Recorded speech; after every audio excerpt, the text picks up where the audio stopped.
इंसान से मिलने की कितनी दुआएं मांगी थी जिसने मेरी जान बचाई थी, और आज तुम मेरे सामने हो। वो कहती है लोगों की जान बचाना मेरे लिए कोई बड़ी बात नहीं है, मैंने बस वही किया जो मुझे करना चाहिए था। वो उसके करीब जाके हंसते हुए कहता है ऐसी कैसे बड़ी बात नहीं है, हम इस तरह फिर से दोबारा मिले। पर वो पीछे को हटती है। मिंजू उसके इमोशन देखता है और उसे कहता है क्या हुआ है तुम्हें। वो कहती है हाँ, किसी ने भी नहीं सोचा था हम इस तरह से भी जुड़े होंगे। वो कहता है मैंने तस्वुर भी नहीं किया था वो तुम होगी। वो योंगजू आज की योंगजू से बहुत अलग थी। चेही कहती है ऐसा है क्या, वैसे भी लोग तो बदलते हैं वक्त के साथ। तो अब चले हम लोग, आपके डैड वेट करते होंगे। वहाँ जब सब डिनर कर रहे होते हैं वहाँ मिंजू अपने डैड से कहता है आपने बताया क्यों नहीं आप चेही से कांटेक्ट में। मुझे तो कुछ पता ही नहीं था। उसके डैड बोलते हैं तुमने कभी पूछा ही नहीं, और उस दिन की बात ऐसी थी कि शायद तुम भी इस बारे में बात नहीं करना चाहते थे। मैं जानबूझकर ऐसे हालात पैदा करा ताकि हम दोनों ऐसे मिल ना सके और इस बारे में बात ना हो। माहौल को सही करने के लिए चेही कहती है कोई नहीं, अब तो सबको सब पता है ना, तो सब सही है। फिर वो मिंजू के छोटे भाई को कहती है बच्चे तुम्हारे पिंक टेडी बियर कैसा है। पर वो इशारे में उसे चुप रहने को कहता है। पर उसके डैड पिंक टेडी का सुन उसे कहते हैं मीनू तुम अब बच्चे ही नहीं हो जो अब तक टॉयज के साथ खेलो। सो उसी बात पे मिंजू कहता है मीनू कोई बात नहीं, जब यहाँ मैं 32 साल का होकर पिंक बियर पसंद करता हूँ तो तुम तो कर ही सकते हो, इसमें कुछ गलत नहीं है। उसके डैड उसे ऐसे देखते हैं जैसे उसने पता नहीं क्या कह दिया है। चे कहती है वो पिंक बियर मैंने ही मीनू को जितवाया था, आप ऐसा बोलेंगे तो मुझे बुरा लगेगा। उसके डैड कहते हैं अच्छा। मीनू की माँ कहती है अच्छा तो तुम ही हो स्नैपर लेडी। खाना खाकर जब चे निकल रही होती है तो मिंजू उसे रोकते हुए कहता है तुम जाने से पहले थोड़ी देर रुक जाओ, मुझे तुमसे कुछ बात करनी है। वह मीनू आता है और उसे गुड बाय स्नैपर लेडी कहता है। वो कहती है और मैं कभी और तुम्हें दूसरा टेडी बियर दिलवाऊंगी। वो कहता है आराम से ड्राइव करना, अगर नींद आए तो सो जाना, फिर उठकर फिर से ड्राइव करना, और वादा करो मुझे टेडी बियर दिलाओगी।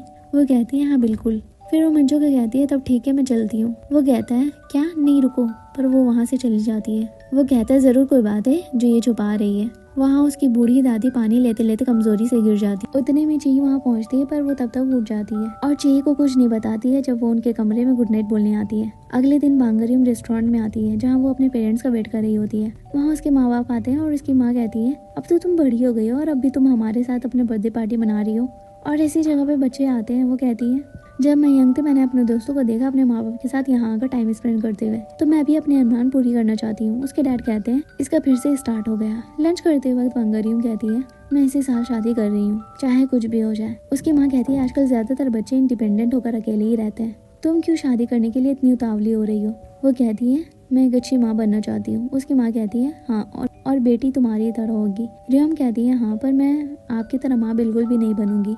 वो कहती है क्यों, मैंने ऐसे क्या नहीं किया तुम्हारे लिए, अच्छे कपड़े दिए, अच्छा खाना दिया, ऐशो आराम की जिंदगी दी, बहुत नाशुक्र हो तुम। वो कहती है मैंने ऐसा नहीं कहा कि आपने मुझे कुछ नहीं दिया, पर आपने मुझे सिर्फ पैसे ही दिए। दरअसल उसकी माँ ने अपनी ज्यादातर जिंदगी गरीबी में बिताई थी और इसीलिए वो दिन रात पैसे कमाने के लिए जद्दोजहद करती थी, जिसकी वजह से वो बांगरियों पे ध्यान नहीं दे पाती थी। वहाँ उतनी में जानवी अपने भाई बहनों के साथ इस रेस्टोरेंट में आता है, जिसे देख बांगरियों चुपने लगती है। उसकी माँ कहती है ये क्या कर रही हो तुम। रियोम भी कहती है अरे मैं चुप क्यों रही हूँ, इसे देखकर मैं क्यों चुप हूँ भला। जानवी उसके सामने वाले सीट पर बैठा होता है। उतने में उसके मॉम डैड का वीडियो कॉल आता है। वो कहता है क्या यार आप लोग बाहर मुल्क चले गए या मुझे अकेले अपने छोटे भाई का बर्थडे मनाना पड़ रहा है। बड़ा भाई होना कितना चैलेंजिंग होता है, कोई नहीं आप लोग एंजॉय करो। बांगरियम को ये देख रश्क होता है। फिर उसकी माँ कहती है मेरी मीटिंग है मैं चली। उसके डैड भी बोलते हैं हाँ मुझे भी कुछ काम है, और वो दोनों वहाँ से चले जाते हैं। यहाँ वो अकेली पड़ जाती है और उन लोगों को बर्थडे पार्टी एंजॉय करते हुए देखती है और सोचती है काश मेरा भी बर्थडे कोई ऐसे सेलिब्रेट करता। फिर वो वहाँ से निकलती है। उतने में जानवी उसे देख लेता है और कहता है प्यारी रियम तुम यहाँ।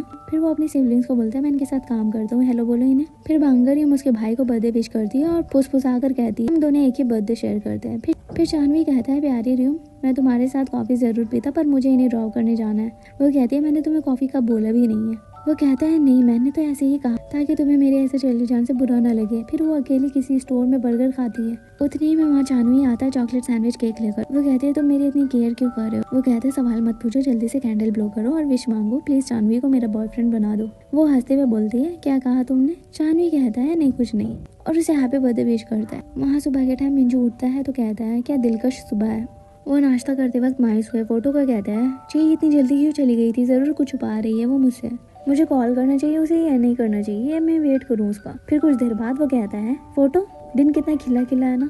फिर वो कहता है पर क्या फायदा, मुझे योंगजू की फीलिंग्स के बारे में तो कुछ पता ही नहीं है। सो बेसिकली जो योंगजू के बिना उसके मूड स्विंग्स हो रहा है। वहाँ कार में चे का मुंह भी उतरा हुआ। जिया मुझसे पूछती है क्या हुआ, सब ठीक है ना? तो वो कहती है हाँ सब ठीक है, आज हमारे बियर के सैंपल का पहला दिन है इसीलिए थोड़ी नर्वस हूँ। फिर बांगरियम उसके मूड को लाइट करने के लिए उसे चॉकलेट देती है। सो जानवी भी कहता है मुझे भी चाहिए। वो कहती है हाँ ये लो पूरा खा लो। यहाँ मिंजू चे के आने का वेट कर रहा है। वहाँ वो लोग ऑप्स के साइड में सारे एम्प्लॉय को देखकर कार रोक देते हैं। चे उनको हाई हेलो बोलती है। वो लोग बोलते हैं फिर से चे यार तुमने क्या किया है? बॉस हर वक्त हमसे तुम्हारे बारे में बातें करते हैं कि क्या हुआ होगा। चे को कुछ तो बात है जो वो उसे छुपा रही है। वहाँ पप को फूलों का बागीचा बना दिया। बताओ पप में फूलों का क्या काम? किम कहता और नहीं तो क्या भला, कन्वीनियंट स्टोर में भी बॉस आकर तुम्हारे बारे में बात करते हैं, हमें पकाते रहते हैं। हम लोगों ने जिंदगी में उन्हें इतना बकबक करते हुए नहीं देखा। फिर वो जब हॉप्स के बीच होती है, मिंजू हंसते हुए दौड़ते हुए उसके पास आता है। वो मन में कहती है दादी मैंने जिस इंसान की जिंदगी बचाई है वो बहुत खुशी से जिंदगी गुजार रहा है। कितना अच्छा है ना, आप खुश तो है ना, आप भी ठीक है ना? दरअसल जिस दिन उसने मिंजू की जान बचाई उस दिन उसकी दादी भी सीरियस थी, पर मिंजू को बचाने में उसे आने में जरा देर हो गई। फिर टाउन हॉल में वो लोग नए बियर का सैंपल टेस्ट करने बैठे। मिंजू कहता है मैंने इस बियर में अरोमा को स्ट्रॉन्ग रखा है। ची कहती है अरोमा बहुत अच्छा है, बहुत प्रीमियम हॉप्स यूज किया है। बांगरियम कहती है इंग्रेडिएंट्स प्रीमियम है तो टेस्ट और स्मेल भी अच्छा ही होगा, पर इससे कॉस्ट एक्सपेंसिव हो जाएगा। चे कहती है क्वालिटी तो बहुत बढ़िया है, पर सिर्फ अरोमा से हम इस बियर को हीट नहीं बना सकते। क्यों ना दूसरा सैंपल बनाया जाए, क्यों ना लोकल इंग्रेडिएंट्स का यूज किया जाए। चानवी कहता है पर इस तरह के बहुत से ब्रांड्स मार्केट में हैं। वहीं बियोम कहता है कि उन्हें फ्रूट फ्लेवर मिलाए। फिर मिंजू दूसरा सैंपल बना के सेटल करने रख देता है। फिर बाहर आकर वो लोग खेतों में चिट चैट करते हैं। बांगरियम का कोवर्कर राव चे और चानवी से पूछता है तुम दोनों मिलिट्री में अलग यूनिट्स में थे, फिर दोस्त कैसे बने? वो कहते हैं वो ऐसा था कि एक दूसरे को दिखाने के हम एक दूसरे से ज्यादा स्ट्रॉन्ग हैं। हमने उस दिन बहुत वर्कआउट और इसी दिन से हम बहुत अच्छे दोस्त बन गए। वो लोग हंसते हैं। फिर बियोम कहते हैं कॉफी हो जाए? चानवी कहता है हाँ क्यों नहीं, मैं जाता हूँ कॉफी लाने। फिर वो मिंजू की स्कूटी लेकर आता है। मिंजू कहता है ये मेरा बहुत प्यारा बाइक है, यूज मत करो तुम इसे। वो कहता है मैं तो करूंगा ये, देखो तो मैं हेलमेट भी लेकर आया हूँ। ची कहती है मुझे भी राइड करना है। मिंजू कहते है तुम इस बाइक पे पहले भी बैठ चुकी हो। वो कहती है क्या मैं? फिर चानवी बांगरियम को कहता है उसके साथ चलने को, वो इतना सारा कॉफी कैसे ला पाएगा। फिर वो बाइक में चले जाते हैं। रास्ते में रियम उसे कहती है तुम्हारी हैप्पी फैमिली देखकर बहुत अच्छा लगा। वो कहता है सारी फैमिली हैप्पी होती है। वो कहती है नहीं कुछ नहीं होती है। वो कहती है क्या तुम सब साथ में रहते हो? तो वो कहता है नहीं मैं तो अकेला रहता हूँ, मैं तो अपने घर से भाग गया था, मैंने कहा था ना मेरे कई राज है। वो आहिस्ते से कहती है मुझे वो सारे राज जानने हैं। वो कहता है ओए मुझे सब सुनाई दे रहा है, कुछ दिनों से तुम्हें मैं बहुत पसंद आ रहा हूँ। एक बार अगर तुम मेरे प्यार में पड़ गई तो पीछे हटने का कोई रास्ता नहीं बचेगा। फिर वो उसे पीछे से हक कर लेती है।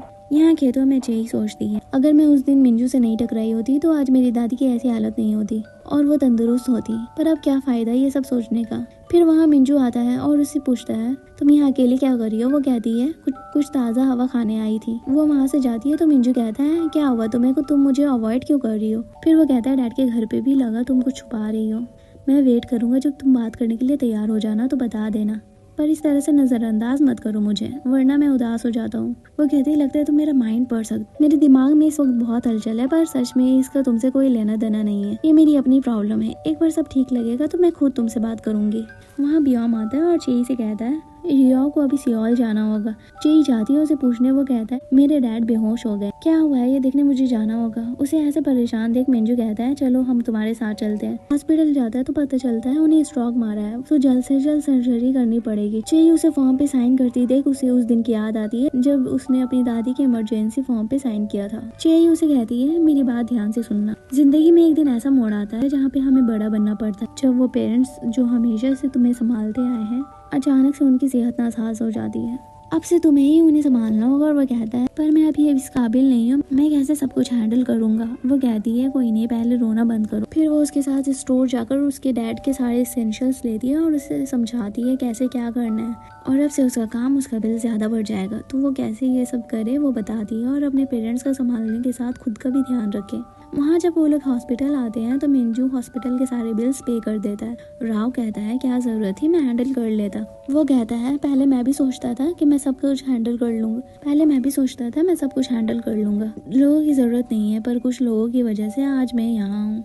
अगर जरूरत हो तो मदद मांग लेनी चाहिए, अंदर अंदर घुटना सही नहीं है, उसे खुद को ही तकलीफ होती है। उम्मीद है तुम ये गलती नहीं करोगे, सो जब कोई मदद करे तो ले लिया करो, तो बाद में तुम भी किसी की मदद कर सकोगे। ये तो कुछ भी नहीं है जो मैंने किया। फिर वो चेई और मिंजू को शुक्रिया अदा करता है। फिर मिंजू और चेई हॉस्पिटल से निकल जाते हैं। चेई देखती है बारिश हो रही है। मिंजू कहता है घर छोड़ देता हूँ।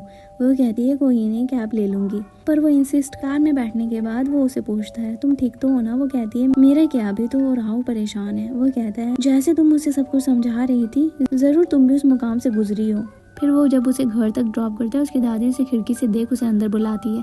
वो लोग जब अंदर जाते हैं, उसकी दादी मिंजू को कहती है अच्छा तो तुम वही हो जिसके बारे में चेई इतनी बातें करती है। वो स्माइल करते हुए कहता है मेरे बारे में बात होती है। फिर उसकी दादी उसे खाने के लिए रोकती है। फिर खाना खाते वक्त मिंजू उसकी दादी से पूछता है चेई क्या बात कर रही थी मेरे बारे में? उसकी दादी बताने वाली होती है कि वैसे तो मेरी चेई घर पे नहीं पीती है, पर उस दिन तो चेई कहती है वैसा कुछ भी नहीं था, बस करिए दादी। दादी और मिंजू दोनों हंसने लगते हैं। फिर उसकी दादी बहुत अडोरेबल वे में उन दोनों को साथ डिश वॉश करते हुए देखती है। टीवी देखते देखते वो सो जाती है। सो मिंजू उसके सर के नीचे पीलो रखता है। उसकी दादी उसे कहती है इसका ऐसे ही साथ रहना। वो कहता है मैंने ये बात किसी को नहीं बताई है, पर मैं इसे बहुत पसंद करता हूँ। उसकी दादी रोते हुए हंसती है लाइक चलो मेरे जाने के बाद ये अकेली नहीं होगी। चेई जब सुबह उठती है तो मिंजू को कॉल लगाती है, पर उसका कॉल स्विच ऑफ आता है। फिर उसे मिंजू का सॉरी वाला नोट मिलता है। दरअसल पिछली रात जब वो चेई को कमरे में लाते हैं तो वहाँ चेई की दादी उसे बॉक्स खोलने को कहती है। उसमें चेई के नोटबुक्स और कुछ सामान होते हैं। उसकी दादी कहती है गरीबी आपको वक्त नहीं देती उन चीजों पे फोकस करने का जिस पे आप करना चाहते हो। वो पूछते हैं ये सब कब हुआ? तो वो बताती है मेरी ऐसे हालत होने के बाद, और उस इंसिडेंट के बारे में बताती है जिस दिन मिंजू को उसने बचाया। उस रात बहुत बर्फबारी होती है। मिंजू कार के अंदर खुद को लॉक करे ठंड में बेहोश पड़ा होता है। चेई रास्ते से गुजरते वक्त उसे देखती है तो वो कार का विंडो तोड़कर कार के दरवाजा खोल देती है। 911 पे कॉल कर हॉस्पिटल ले जाती है। इसी दौरान उसकी दादी वहाँ बेहोश होने से पहले उसे कॉल लगाती पर वो नहीं उठा पाती। हॉस्पिटल में पहुंचकर उसे कहती है पता नहीं ये कदम उठाने की वजह क्या रही होगी, पर मैं चाहती हूँ तुम्हें जो भी परेशान कर रही है उसे नजरअंदाज करके आगे बढ़ो। जब उसके डैड वहाँ पहुँचते हैं तो चेई को थैंक्स बोलकर उससे अकाउंट नंबर मांगते हैं पैसे देने के लिए, पर वो नहीं लेती। वापस आते वक्त अपनी दादी का कॉल देखती है, जल्दी से घर पहुँचती है और वहाँ उन्हें बेहोश देखती है। और तब से वो यही कहती है कि उसके लेट आने की वजह से उनकी ऐसी हालत है। फिर वो हॉस्पिटल और फ्यूचर के दवाई के एक्सपेंसेस और अपनी दादी के लिए केयर टेकर को हायर करने के लिए पैसों की वजह से मिलिट्री ज्वाइन करती है ताकि उससे वो अपनी दादी के सारे खर्चे पूरी कर सके। यहाँ मिंजू चेई की बात मान जिंदगी जीने के लिए बेयर का कोर्स करने जर्मनी जाता है और यहाँ चेई अपने सारे सपने तर्क करके आर्मी ज्वाइन करती है। यहाँ वो अपने सारे सपनों को बॉक्स में कैद करती है। वहीं मिंजू अपने सारे सपनों को बॉक्स से निकालता अपनी जिंदगी में शामिल करता है। उस रात मिंजू उस बॉक्स से चेई के सारे सपनों को, उसकी यादों को निकाल कर देख बहुत रोता है और खुद को इन सब का जिम्मेदार मानता है। चेई सुबह अपने कमरे से निकलकर अपनी दादी के पास जाती है और कहती है दादी मैंने डिसाइड कर लिया है, उसके लिए मैं कभी भी रिग्रेट नहीं करूंगी। उसकी दादी कहती है हाँ बिल्कुल, वो सब बीती बातें हैं। वो वहाँ से मिंजू से मिलने निकलती है। उतने में सारे गाँव वालों को बाहर देखती है। तब कहते हैं कल बहुत ज्यादा बारिश की वजह से लैंडस्लाइड की रिपोर्ट मिली थी। सुनने को आया है कि कोई पहाड़ों में गया और उसका एक्सीडेंट हो गया। इतने में वहाँ से 2 एम्बुलेंस गुजरती है। पता चलता है जो वहाँ पे गया एक आदमी था। चेई उसे पूछती है मिंजू कहाँ है? वो लोग बोलते हैं अरे हाँ, देखा जाए तो आज हमने उन्हें देखा ही नहीं है। दूसरी एम्प्लॉय कहती है जरूर वो सो रहे होंगे घर पे। चेई कॉल लगाती है पर फोन अब भी स्विच ऑफ आ रहा है। वो लोग बोलती है ऐसा हो ही नहीं सकता वो अपना कॉल को आंसर ना करे। चेई भागते हुए कमरे में जाती है। वहाँ चानवी से पूछती है। वो कहता है वो तो यहाँ नहीं है, उन्होंने कहा था कोई जरूरी चीज लाने जा रहे हैं, कैंपिंग का सामान लेकर गए हैं और फोटो को खिलाने पिलाने मुझे कहा है। ये सुनते ही वो ऊंचाइयों पे जाती है उसे ढूंढने के लिए। ढूंढने के दौरान उसे सर पे खरोच भी आ जाती है। आखिर में मिंजू वही मिलता है जहाँ वो लास्ट टाइम चेई के साथ रात को रुका था। वो उसे कहती है तुम यहाँ कैंपिंग कर रहे हो? कहाँ कहाँ मैंने तुम्हें ढूंढा। वो उसकी खरोच देख कहता है तुमने ये कैसे लगा लिया? वो उसका हाथ झटक कर कहती है ऐसा कैसे तुम गायब हो गए सॉरी बोलकर? जब यहाँ आई तो लैंडस्लाइड के बारे में सुना, पता है कितनी बुरे बुरे ख्याल आ रहे थे। याद नहीं मैंने क्या कहा था? मैं परेशान तुम्हारी वजह से नहीं हूँ। अगर पास्ट में मुझे फिर से जाना पड़े और वो सिचुएशन मेरे सामने दोबारा हो सामने, तब भी मैं तुम्हें बचाती। वो कहता है सॉरी मेरी वजह से तुम्हें परेशानी हुई, पर मैं भाग नहीं रहा था, मुझे भी थोड़ा टाइम चाहिए था। मैं तुम्हारी दादी के हालात का जिम्मेदार अपने आप को समझता हूँ। तो सब कुछ जानने के बाद मैं तुमसे कैसे नजर मिलाऊं यही सोचने की कोशिश कर रहा था। फिर वो उसकी खरोच देखता हुआ फिर से पूछता है तुम ठीक तो हो ना? वो कहती है नहीं हूँ ठीक, बिल्कुल भी नहीं हूँ। कभी किसी ने पूछा नहीं मैं कैसी हूँ, पर जब से तुमसे मिली हो तुम लगातार यही पूछते हो तुम ठीक हो ना। तो मुझे भी सोचना पड़ता है क्या मैं सच में ठीक हूँ? देखो तुमसे मिलने के बाद क्या बन गई मैं। फिर वो उसे हक करता है और कहता है मैं कभी तुम्हें नहीं छोड़। पिछले एपिसोड तक हमने देखा मिंजू चेई को हक करके कहता है तो मैं कभी नहीं छोड़ूंगा। ची वहाँ से जब ऑकवर्ड होकर जाती है तो वो कहता है क्या हुआ, तुमने तो कहा था मुझे पसंद करती हो। वो कहती है ऐसा मैंने कब कहा। वो कहता है अच्छा नहीं कहा। वो बोलती है नहीं ऐसा भी नहीं है कि मैंने ना कहा हो। फिर वो कहता है ठीक है, अगर तुम्हें वक्त चाहिए तो तुम ले सकते, मुझे तुम्हारे जवाब का इंतजार रहेगा, वैसे भी मैं बहुत सब्र वाला हूँ तो मुझे तुम्हारे हाँ का इंतजार रहेगा। और उसे कहता है तुम्हारा शुक्रिया मुझे बचाने के लिए और मुझे नई जिंदगी देने के लिए, और सॉरी कि तुम्हें मुझे बचाना पड़ा और अपनी जिंदगी में इतनी दुश्वारियों का सामना करना पड़ा। मैं उन सब बुरे वक्त को अपने प्यार से भर दूंगा, अब से तुम्हें खुद से जुदा नहीं करूंगा। फिर वो स्माइल करते हुए कहती है अच्छा ठीक है अब चले, रात होने वाली है। वो कहता है पर मैंने टेंट लाया अपने साथ। वो कहती है क्या टेंट लाए हो, तुम्हारा ऐसा वैसा इरादा तो नहीं है। वो कहता है यार तुम ऐसा वैसा मत सोचो। पर वो कहती है नहीं बाबा मैं तो चली, और वहाँ से भाग जाती है। वो उसे ऐसा भागता हुआ देख बहुत हंसता है। वहीं दूसरी तरफ एम्प्लॉयज की बियर पार्टी चल रही होती है पर कोई बियर नहीं पी रहा है। तो विलेज चीफ कहता है क्या हुआ तुम लोगों को। वो कहते हैं हमें तो ची और बॉस दोनों की बहुत फिक्र हो रही है, वो लोग अब तक नहीं आए, बॉस ठीक तो होंगे ना। उतने में वहाँ ची भागते हुए आती है और उसके पीछे यून मिंजू।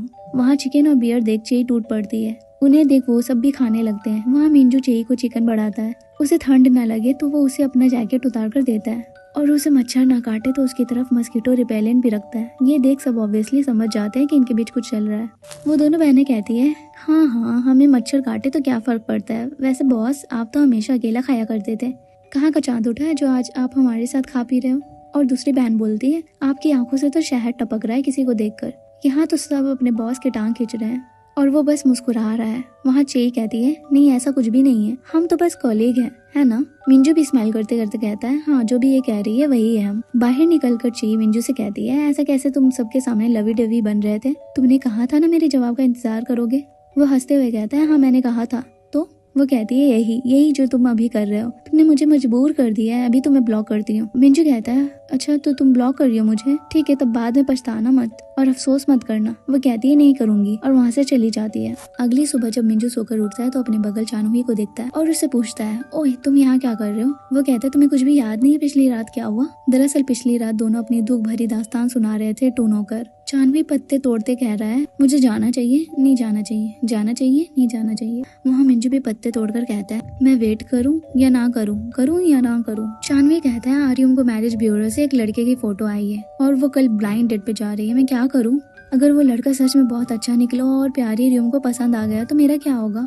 वहीं मिंजू कहता है हाँ मैंने चे को कहा मैं उसका हाँ का इंतजार करूंगा, पर मुझसे इंतजार नहीं हो रहा है। अगर उसने 1 या 2 या फिर 3 या फिर 4 महीने लगा दिए तो, अगर उसने ना कह दिया तो मैं क्या करूंगा। दूसरे दिन रियम अपने डेट के साथ बैठी होती है और चानवी उससे दूर से उदास होकर स्टॉक कर रहा होता है। रियम का डेट उससे कहता है मैरिज ब्यूरो वाले कह रहे थे हमारी पसंद बिल्कुल एक जैसी है, हम बहुत कंपैटिबल है, तुम्हें वो सारी क्वालिटी है जो मुझे एक लड़के में चाहिए, तुम बताओ वैसे तुम्हारा फेवरेट फूड क्या है। पर रियम तो चानवी के ख्यालों में डूबी है और कहती है मेरा फेवरेट टोस्ट है। फिर उसकी नजर चानवी पे पड़ती है। फिर वो उस आदमी को कहती है क्यों ना हम यहीं पे डेट को एंड करें, मुझे दूसरे डेट पे जाना है। वो आदमी कहता है तुम एक दिन में 2 डेट पे जा रही हो, तुम तो मेरे सामने एकदम माइनस हो। फिर भी मैं रेडी था, तुम में तो कोई मैनर्स ही नहीं है। वो कहती है सॉरी पर मुझे अभी जाना है और वहाँ मैं बिल दे दूंगी। तो वो आदमी उसका हाथ गुस्से में पकड़ कर कहता है सुन तू। उतने में चानवी आ जाता है और उसके हाथ को मरोड़ देता है और कहता है सुन तेरी इतनी हिम्मत मेरे रूम से इस तरह बात कर रहा है। फिर वो रियम से कहते हैं समुद्र देखने चले। फिर वो दोनों बीच में जाते हैं जहाँ समुद्र तो सूखा पड़ा है। फिर वो रियम का हाथ मांगता है और उसके हाथ में A++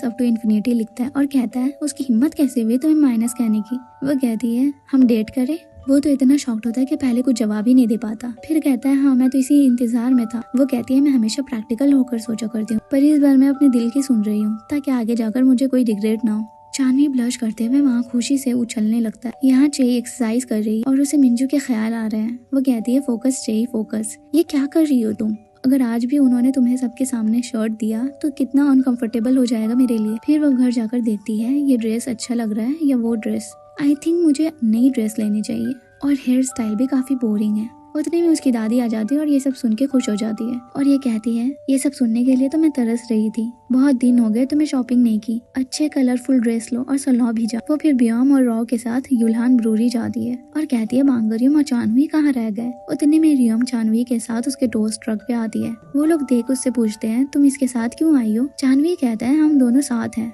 राव और ब्योम कहता है चुप रहो बांगरियम को अनकंफर्टेबल मत करो। तो रियम कहती है ये सच है, हम दोनों डेट कर रहे हैं। सारे रियम को पकड़कर साइड में ले जाकर उससे पूछते हैं। चे कहती है क्या इसने तुम्हें धमकाया है। राव कहता है क्या तुम ड्रंक हो।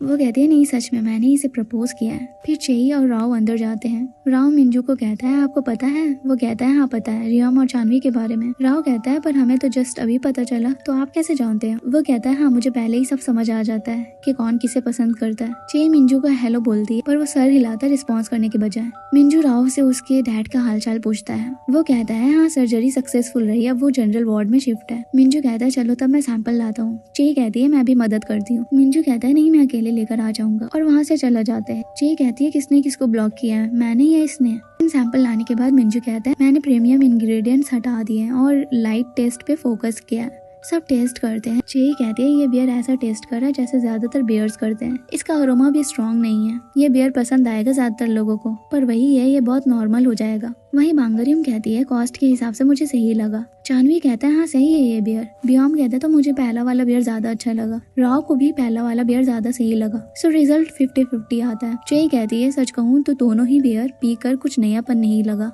ऐसे तो बहुत से बियर्स मार्केट में ऑलरेडी हैं, हमें कुछ नयापन चाहिए जो मार्केट हिला दे। दिमाग में कुछ आइडिया नहीं आ रहा है और वक्त भी नहीं है हमारे पास। यहाँ जिसैंग कंपनी में दोनों डायरेक्टर की बहस शुरू हो जाती है। प्लानिंग टीम का डायरेक्टर पूछता है क्या हुआ, कैसा चल रहा है नए बियर का मामला? मेरी टीम के सारे लोग बहुत मेहनती है और चेई तो अपना 100% दे रही है। फिर वो अपने कैबिन में आकर चेई को कॉल लगाता है और कहता है बियर का प्रोग्रेस कैसा चल रहा है, एक काम करो तुम ऑफिस आ जाओ। यहाँ प्लानिंग टीम का डायरेक्टर तो बियर फिल कराने की पूरी कोशिश करने की सोच रहा है। चेई जब मार्केटिंग टीम के डायरेक्टर से मिलती है वो उन्हें सैंपल टेस्ट करवाती है। वो कहते हैं तुम्हें लगता है ये मार्केट में स्टैंड आउट कर पाएगा? वहाँ प्लानिंग टीम वाले तो फिक्र में हैं कि कैसे इस बियर को फेल करे। तुम इस टीम के मैनेजर हो, अगर ऐसे ही काम करोगी तो बुसान ब्रांच को बचाने के बारे में भूल ही जाओ। वो कहती है सॉरी मैं पूरी कोशिश करूंगी, हम जल्दी नया कॉन्सेप्ट पे रिपोर्ट करेंगे आपको। चेई जब घर आती है उसकी दादी पूछती ऑडियो कैसे रिकॉर्ड होता है, मुझे सिखाओ तो। चेई फिर उसे पूछती है पर आपको ऑडियो क्यों रिकॉर्ड करनी है? वो कहती है ठीक है तुम नहीं बताओगी तो मैं केयर टेकर से पूछ लूंगी। तो चेई उन्हें सब बताती है कैसे रिकॉर्ड होता है, कैसे सेव। फिर वो अपने कमरे में नए बियर पे कॉन्सेप्ट के बारे में सोच कर परेशान होती है। मिंजू को कॉल लगाने की सोचती है पर फिर नहीं लगाती, लेकिन गलती से उसके फिंगर से कॉल का बटन टच हो जाता है। वो जल्दी से कट करती है। उतने में मिंजू बैक कॉल करता है। मिंजू चेई से पूछता है क्या वो ऑफिस में तुम्हें यहाँ से जल्दी जल्दी निकलना पड़ा, सब ठीक तो है ना? वो कहती है हाँ सब ठीक है, वो लोग रिपोर्ट मांग रहे थे न्यू बियर को लेकर। वो कहता है ठीक है मैं नए कॉन्सेप्ट पे और अच्छे से सोचने की कोशिश करूंगा। चेई कहती है हाँ जरूर और फोन कट कर देती है। यहाँ मिंजू उसको मैसेज करने वाला होता है कि क्या तुम्हें डायरेक्टर ने डांटा? मैनेजर होकर तुम छुपा रही हो मुझे पता है, पर ये सब तुम खुद मत झेलो, मैं आ जाऊँ क्या तुम्हें कंफर्ट देने? फिर फोटो की तरफ देखकर कहता है मैं ज्यादा कर रहा हूँ ना। फिर वो मैसेज डिलीट कर उसे चीयर अप का मैसेज भेजता है। चेई उसे पढ़कर स्माइल करती है। फिर सोचती है ये बांगरियम और चानवी ने इतनी जल्दी अपनी फीलिंग्स को कैसे पहचान लिया। अगर मिंजू की बात करूँ तो हाँ वो केयरिंग है, पर प्यार मैं श्योर नहीं हूँ मैं उन्हें प्यार करती हूँ या नहीं। प्यार तो वो है ना जहाँ दिल तूफान की तरह धड़कने लगे। सुबह सब तीसरा सैंपल भी टेस्ट करते हैं पर अभी भी इन्हें कुछ समझ नहीं आता। उतने में वहाँ वो दो बहनें आती है, उनके लिए प्यालों में आइस कॉफी लेकर, और कहती है ये कॉफी का फ्लेवर बॉस का है, ये हमें हमेशा डिफरेंट कॉफी ब्रू करके देते हैं।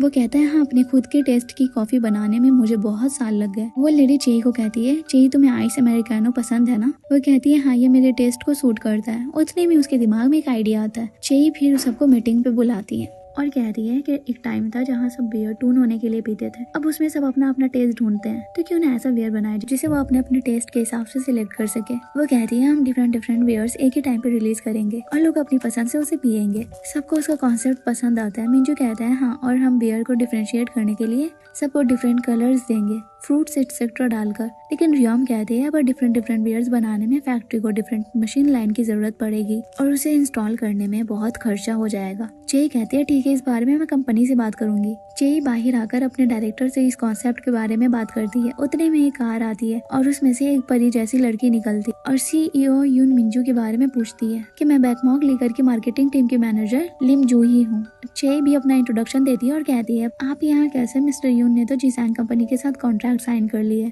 वो कहती है क्या पता फ्यूचर में वो हमारे कंपनी में भी काम करे, तो एडवांस में उन्हें जानने के लिए यहाँ आई हूँ। उतने में मिंजू उसे देख बहुत कैजुअली पूछता है जूही तुम यहाँ कैसे?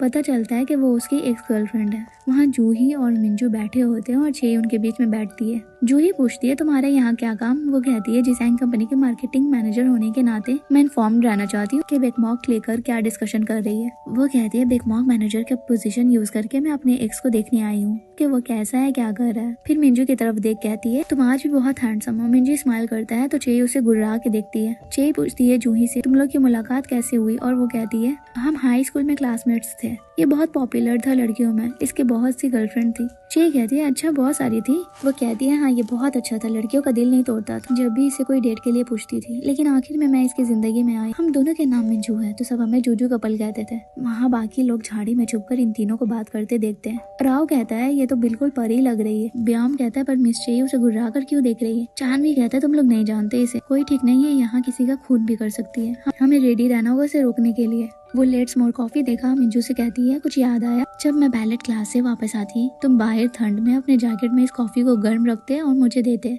इसने तो मेरा हेयर भी टाई किया था स्कूल में। ची कहती है अच्छा इसलिए ये बाल बांधने में इतना माहिर है। फिर जूही कहती है मैं तो बिजनेस का प्रपोजल कार में ही छोड़ दी, मैं लेकर आती हूँ। फिर वो जब जाती है तो गिर जाती है। मिंजू कहता है तुम्हारे एंकल में अब भी वीकनेस है। वो कहती है हाँ। वो कहती है हाँ बैलेट छोड़ने के बाद भी, क्या तुम मुझे जरा उठाने में हेल्प करोगे। वो चे को दिखता है। चे कहती है हाँ उठा लो, उसे दर्द हो रही है। और जब वो उसे लेकर जाता है उन्हें देख उसके दिल में तूफान आने लगता है। गुस्से में लेट्स मोर कॉफी उठाती है। चांदवी उसे रोकने जाता है पर वो अंदर चली जाती है। यहाँ चे हॉफ्स तोड़ती है और जेलस होकर कहती है क्या था वो जूजू कपल, क्या उसको लगता है उसके नाम में जू है, मैं भी चे योंग जू हूँ, मेरे नाम में भी जू है। ऐसा नहीं है जैसे मैंने स्कूल में कभी डेट नहीं किया। हाँ वैसे नहीं किया है, पर तो क्या हुआ। फिर वो खुद को और उसको इमेजिन करती है कि वो दोनों साथ में स्कूल में डेट कर रहे हैं। फिर कहती है यार मैं भरी दोपहर में सपने देख रही हूँ। मिंजू वहाँ आकर कहता है अच्छा तो डे ड्रीमिंग चल रही है। उसे देख वो नहीं कह पीछे को हटती है और वो उसे खींच के पकड़ लेता है। उसके हाथ से सारे हॉप्स फ्लावर की तरह उन दोनों पे बरसने लगते हैं। फिर मिंजू उसे चेलेस देख डेट पे जाने के लिए पूछता है। चे के मन में तो लड्डू फूटने लगते हैं। फिर वो कैलेंडर देखती है डेट पे जाने की। डेट पे वो प्यारी सी व्हाइट ड्रेस पहन कर आती है। मिंजू उसे देखते ही रह जाता है और उसे कहता है आज तुम कुछ ज्यादा ही सुंदर लग रही हो। फिर वो उसे वही फ्लावर की बुके देता है जो उसने उसके स्कूल के फोटोज में देखा था और कहता है जितने भी वक्त तुमने खुद को भूल कर जिम्मेदारी निभाने में गुजार दी, उस पहले युमजू से मैं तुम्हें मिलवाऊंगा। दोनों डेट बहुत एंजॉय करते हैं। रात होते होते वो उसे घर तक ड्रॉप कर देता है। जब वो अंदर जाती है अपनी दादी को ढूंढती पर वो कहीं नहीं दिखती सिवाय उनकी लाठी के। उतने में उसे हॉस्पिटल से फोन आता है। वो हॉस्पिटल जाती है तो पता चलता उसकी दादी का इंतकाल हो गया है। वो उनकी फ्यूनरल सेरेमनी रखती है और वहाँ उनकी पिक्चर लगाने के लिए उनके मोबाइल को खोलती है तो उसमें ऑडियो रिकॉर्डिंग का ऐप खुला होता है और एक रिकॉर्डिंग होती है। फ्यूनरल हॉल में बैठ वो रिकॉर्डिंग सुनती है जहाँ उसकी दादी कहती है जैसे कि तुम हमेशा कहती हो तो मैंने एम्बुलेंस को बुलवाया है, पर मुझे लग रहा है कि अब मेरा वक्त आ चुका है जाने का। मैंने आज तुम्हें कहा मेरी फोटो लेने, क्योंकि आज मैं तुम्हें देखकर बहुत खुश थी और अपने फ्यूनरल पे लगाने वाली फोटो मुझे ऐसी ही चाहिए थी जहाँ मैं मुस्कुराती दिखूं। मेरी योंगजू हमेशा मुस्कुराते रहना और कभी दुखी होकर रो भी लिया करना, सख्त मत बनना, हमेशा अपनी दिल की सुनना बेटा। तुम्हारी जैसी पोती होना मेरी खुशनसीबी थी। फ्यूनरल सेरेमनी में बुसान ब्रांच और जिसैंग कंपनी के सारे लोग आते हैं, उसके टीम मेंबर भी आते हैं और गाँव वाले भी। वो लोग उसको हक करके उसको कम्फर्ट देते हैं। मिंजू भी आता है। अंदर सब होते हैं। वहाँ चे के डैड आते हैं जिसे उसने अपनी माँ को पालने को दिया था जब वो बहुत छोटी थी, इसीलिए शायद वो कहती थी मेरे माँ बाप नहीं है, क्योंकि ऐसे पेरेंट्स होना ना होना क्या ही है। वो फिर जे को बोलते हैं मैंने ऐसे इसलिए किया क्योंकि मैं खुद 21 साल का था, तुम्हें कैसे पालता, मैं खुद बहुत यंग था। वो कहती है अब इन सब बातों का कोई फायदा नहीं, जैसे कि आपने सारे लोगों को यहाँ देखा, ये सारे लोग मेरे अपने हैं जिसे मैंने अपनी काबिलियत से बनाया है और ये सब मेरी दादी की बदौलत है जिन्होंने मुझे इस काबिल बनाया। वो वहाँ से चली जाती है। फिर बाहर आकर अपने आंसू को रोकने की कोशिश करती है। वहाँ मिंजू आकर उसे हक करता है और रोने लगता है तो वो भी जो अब तक अपने आंसू को दबाए हुए थी वो भी बहुत रोने लगती, जैसे कि दोनों एक दूसरे को गले लगाए रो रहे हैं और अपना मन हल्का कर रहे हैं। यहाँ बांगा रियूम चे के डैड को जाते देख कहती है हर किसी के अनकही राज होते हैं और सब परेशान होते हैं कि चे ठीक तो है ना।